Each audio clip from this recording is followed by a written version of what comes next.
ایران اسرائیل جنگ پر مدتوں یہ بحث چلتی رہے گی کہ یہ جنگ کون جیتا تھا اور کون ہارا۔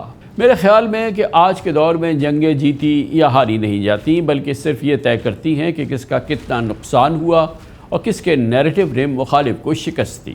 یقیناً ایران کو بڑے پیمانے پر جانی اور مالی نقصانات کا سامنا کرنا پڑا ہے، لیکن ایک ناقابل تردید حقیقت جس کا بہت زیادہ شہرہ نہیں ہوا، بہت زیادہ تشہیر نہیں ہوئی، وہ یہ ہے کہ اسرائیل میں بھی ہر طرف تباہی اور بربادی کے مناظر دیکھنے کو ملے ہیں۔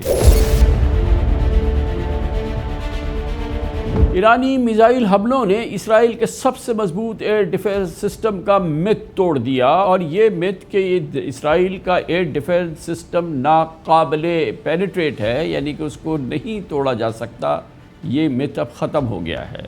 اسرائیل کو اپنی تاریخ میں پہلی بار بڑے پیمانے پر نقصانات کا سامنا کرنا پڑا ہے، اور بڑے نقصانات ہیں۔ یہ نقصانات اسرائیل کی 77 ایئر کی ہسٹری میں کسی بھی فوجی تصادم میں سب سے بڑے نقصانات ہیں۔ ایران کا نقصان تو ہوا، لیکن اسرائیل کا بھی بہت بڑا نقصان ہوا ہے۔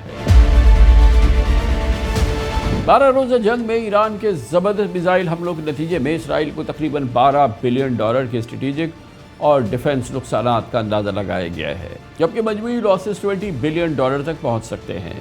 اسرائیل کے فائنانس منسٹر بیزلیل اسموٹرچ نے بھی ایک پریس کانفرنس میں اعتراف کیا ہے کہ صرف جنگی اخراجات، جنگی ایکسپنسز $12 بلین تک ہو سکتے ہیں۔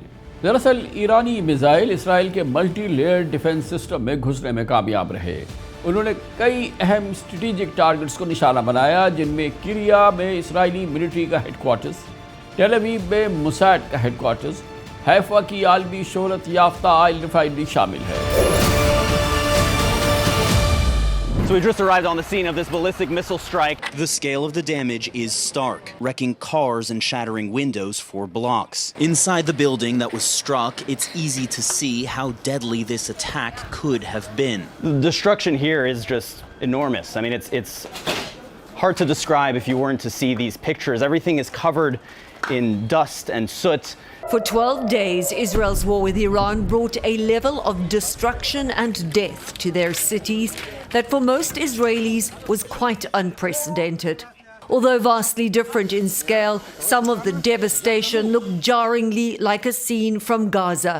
Much of the city had almost shut down. Central Israel over the course of the last few days has been hit quite hard. Haifa has been hit, and as has Tel Aviv. The damage is extensive. I mean, do not underestimate the damage a ballistic missile can do. Massive destruction. ماہرین کہتے ہیں کہ اگر ایران اسرائیل 12 روزہ تصادم مزید ایک ماہ جاری رہتا تو نقصانات میں کم از کم $12 ارب کا مزید اضافہ ہو سکتا تھا۔ گویا اگر پریزیڈنٹ ٹرمپ سیز فائر نہ کراتے تو اسرائیل $32 بلین کے نقصانات کے بوجھ تلے دب جاتا۔ ایرانی سپریم لیڈر آیت اللہ علی خامنئی نے سیز فائر کے بعد اپنے پہلے ویڈیو بیان میں جنگ میں ایران کی فتح کا اعلان کیا ہے۔ ان کا کہنا ہے کہ اسرائیل کی مکمل تباہی کے خدشے پر ہی امریکہ جنگ میں شامل ہوا۔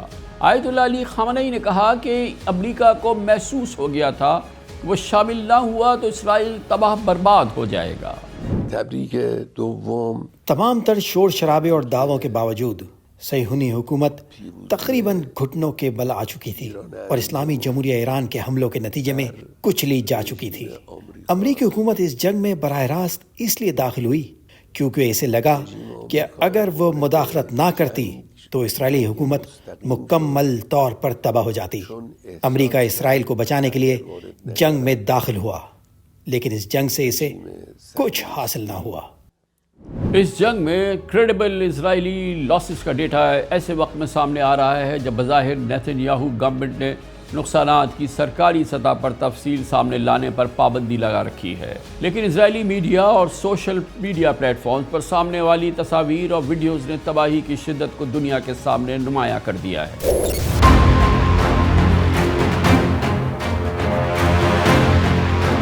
ڈیفنس، ملٹری، اسٹریٹجک اور انفراسٹرکچر لاسز کے علاوہ اب تک اسرائیلی شہریوں کی جانب سے 41,000 سے زیادہ کے کلیم جمع ہو چکے ہیں، جن میں 33,000 سے زیادہ پراپرٹیز کے نقصانات ہیں۔ 8,000 سے زیادہ گاڑیاں تباہ ہوئی ہیں گویا انڈائریکٹ اکنامک لاسز اور متاثرہ اسرائیلی شہریوں کو معاوضے کی ادائیگیوں کے باعث جو مجموعی لاسز ہیں وہ بہت زیادہ بڑھ جائیں گے۔ تل ابیب کے اہم اسٹریٹجک نقصانات کی نوعیت کی بات کریں تو یہ بات واضح ہے کہ ایرانی میزائلز حملے اسرائیل کی ایئر ڈیفنس کو توقع سے کہیں زیادہ بری طرح توڑنے میں کامیاب ہوئے۔ تہران کا ایک اہم نشانہ اسرائیل کی ملٹری اور انٹیلیجنس انسٹالیشنز، پورٹس اور ریفائنریز بنی۔ ایران نے حیفا آئل ریفائنری کو نشانہ بنایا جس سے پائپ لائن متاثر ہوئیں اور ریفائنری کو بند کرنا پڑا۔ بیزل ریفائنری پر بھی حملہ ہوا جس سے آپریشن میں رکاوٹ آئی اور ہر طرف آگ دیکھنے میں آئی۔ The Iranians have decided to make Haifa a target, and as I see, they succeed. They succeed to choose very important targets. This is the center of the downtown. President Trump waiting 2 weeks to make a decision. What do you think about that? It's too much. Why? Because we have no time. You see what's going in the middle time. There's more destruction. They have to sit now and negotiate and design a treaty.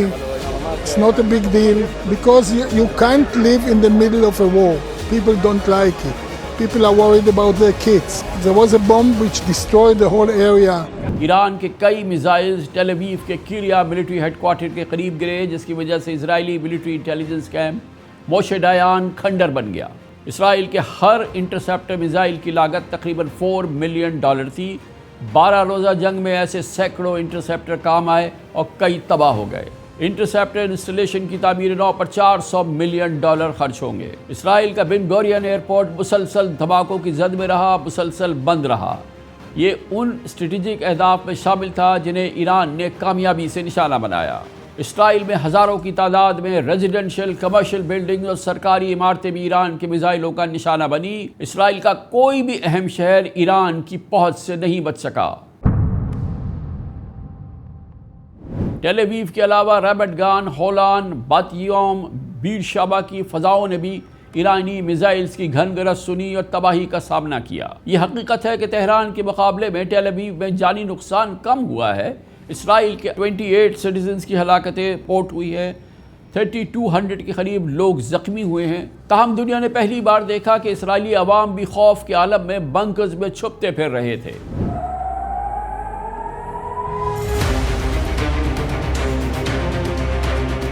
بعض مواقع پر ایران کے حملے اتنے اچانک اور غیر متوقع تھے کہ خطرے کے سائلن تک نہیں بچ سکے۔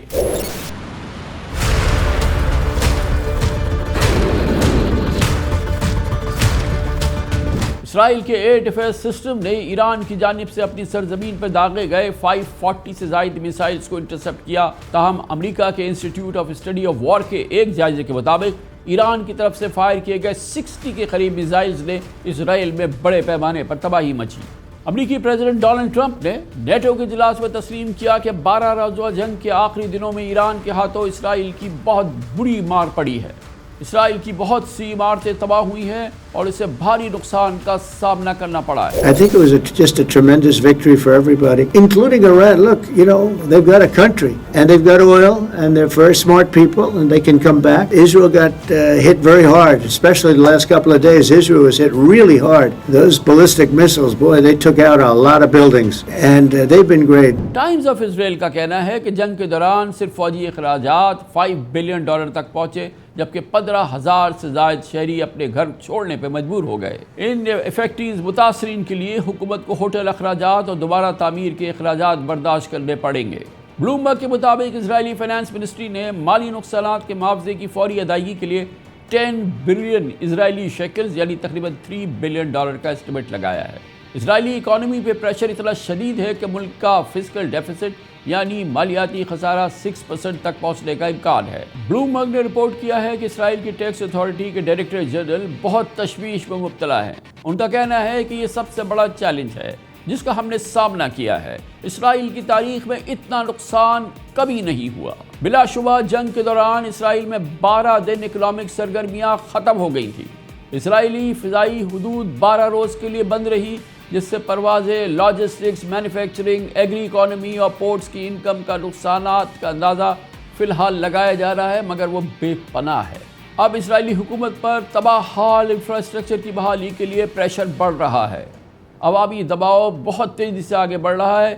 ایران کے حملوں میں ہیلتھ سینٹرز، ایجوکیشنل انسٹیٹیوٹس اور پرائیویٹ آفیسز کو بھی شدید تباہی کا سامنا کرنا پڑا ہے۔ اگرچہ اسرائیل میں تباہی کا یہ لیول تل ابیب کی مضبوط اکانومی کو مفلوج کرنے والا نہیں، لیکن اسرائیل کے لیے سنگین دھچکا ضرور ہے۔ ان جنگی نقصانات کے طویل مدتی اسٹریٹجک اثرات اسرائیلی اکانومی پر رہیں گے۔ سب سے اہم بات یہ ہے کہ دنیا میں اسرائیلی انفراسٹرکچر کو پہلی دفعہ کھنڈر بنتے دیکھا گیا ہے۔ دنیا نے یہ منظر پہلی دفعہ دیکھا ہے۔ ایرانی حملوں سے اسرائیل کے ڈیفنس سسٹم کے ناقابل تسخیر ہونے کا بھرم بھی اس جنگ نے ہمیشہ کے لیے توڑ دیا ہے۔